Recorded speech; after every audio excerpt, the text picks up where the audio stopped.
I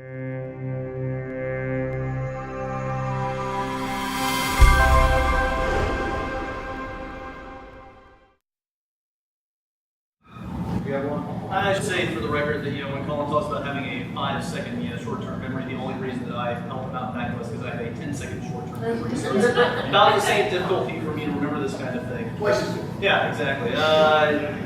Honestly, it's just, there's a lot of satisfaction being such a long-term player of AO and having gone around and experienced the game, on the ground, as it were. And then realizing, wait a minute, there's a typo in that NPC's, I can go in and fix that. And just going in for 5 minutes and taking care of a quick typo somewhere, fixing an icon that's broken. It's the little bitty things that I get to do on a weekly basis that add that extra little step of polish to the game that are really, to me, satisfying. I can't nail down any one in particular, but it's all those little things that get to change. How do you fix it? So you find the time to do this. Did we ever fix the fun reel urn? We did fix the fun reel. I just wanted to do that. So there used to be an item called the funeral urn. And then you got a peta. Yeah. It was the fun reel urn for a Anyway. Let's step away from real fun urn. Yeah, the fun reel urn. Any other questions? Oh God, what are you looking at? Resurgent, yes.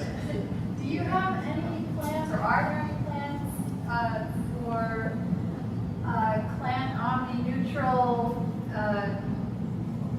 planetary politics? Anything story related? I mean, there used to be a lot more activity in that area years ago, and we'd even see these characters from time to time appearing and staging events. The event characters are still being logged in. They're still being logged in, there are still events going on. A lot of it really relies on the emphasis of the player to get involved. It's not necessarily going to be as prominent as it used to be, simply because we don't have the staff we used to. I mean, you're talking about giant events that happened around the time of Shadowlands. You not only had Arc support, but you had Funcom support. That's many times what we have right now. The overarching storyline of Anarchy Online is something that I have a lot of interest in. I was with the Arguments team for a very long time myself, and it's one of the reasons why I ended up moving to Norway to join the team. We're kind of at a bit of a lull right now in terms of where we can go, because in order to drive further story-based content to games, we have to have the content to build around it. With us trying to put our focus on making Anarchy Online more stable as a basis for right now, that's not really giving us much in the way of additional content to add in to supply a new generation of storyline with. There are a lot of details and documents that I have floating around my desktop for exactly what I want to do and where I want to go with AO. I've had these written for years, and I still want to do them. The problem is just finding the time and finding the content to build it around. The Arguments guys that I work with are very excited by a lot of the ideas that I've had, and I know they're also just gnawing bit to get on.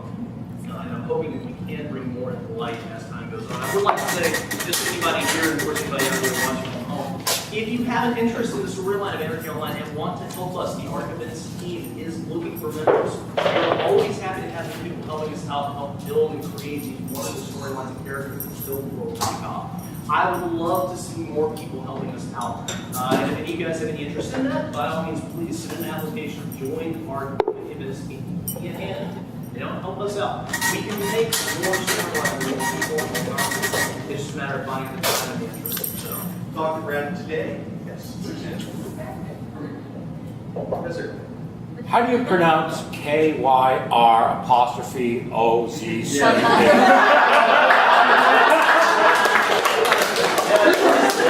Tell us.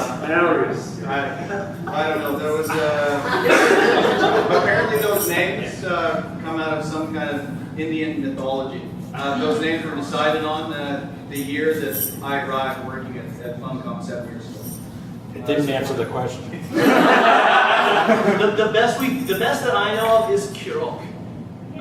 If it's something else, but that's just what I always go on. So I don't try that hard. You mean in English? I just get all here's all guy. I don't know. Aliens. There we go. Yes. I just have a comment. I petitioned this a while ago. I had a nice conversation with a really nice GM. I can't remember who it was. You might be here. But I just would like This is to. just a second. We'll do this real fast. This is a GM Shadow God right here. Yay. This is a GM Gigs over there.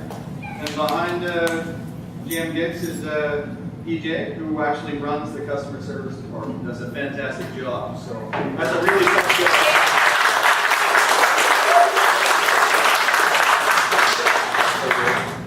I'm sorry. So I just would like to remind you guys that there really are real girls playing the game.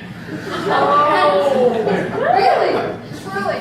And some of us actually like pretty things or shiny things, sparkly things like this. I swear one of my favorite things in the game is the engineer buff that makes me all sparkly. No. But more happy, pretty things, even in sci-fi. You know, I just comment and throw that out there. This is cute. Rob Millis. I was close. Miles? Last names. We've had him making poor guy. Rob just turned 20 during his internship, and we had him making wedding dresses, new shoes, purses, a party tent. The poor guy got here and immediately started making like a tank armor set. It was like, that's great. You know what you can make next? Takes a real man. He's done a great job. The bridesmaids' dresses are suitably hideous. So we are putting stuff like that in game as well. They're hideous? Of course they're hideous. It's seafoam green. Supposed to be. For the discerning age of us. Anybody else? Yes. I just maybe about the engine again. When you do deploy betas on my home test drive. I imagine that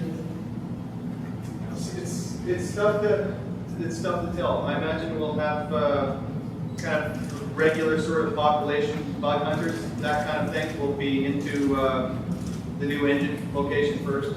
We can just kind of open it up to sort of everybody right at the very beginning. Or what will happen is we'll just get, it's kind of like too much noise to content.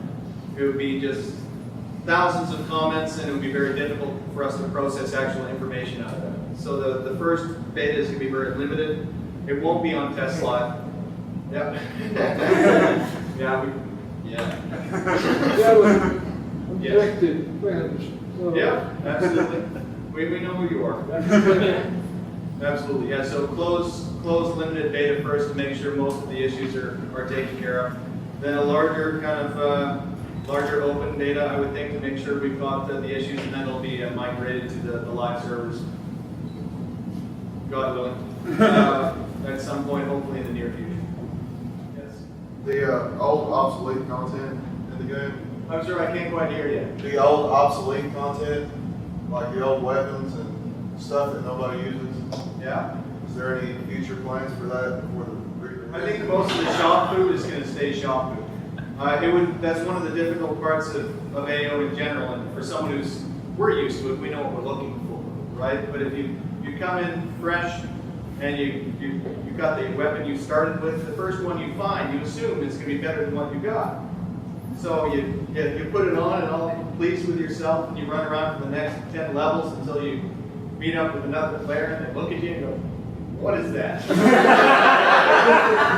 You know, a lot of the other games out there, it's becoming kind of a universal standard at this point. You got kind of gray and then white stuff and then green stuff and blue stuff and purple stuff. It's got to the point where most of the products out there are doing that kind of thing. We've still got, it's been long before them. It's at the point now within our product when everything is white or is green, everything, it's near impossible to tell what's good and what's not. So you really have to be able to look at forums and do research and figure out what you're using, but it's not user friendly.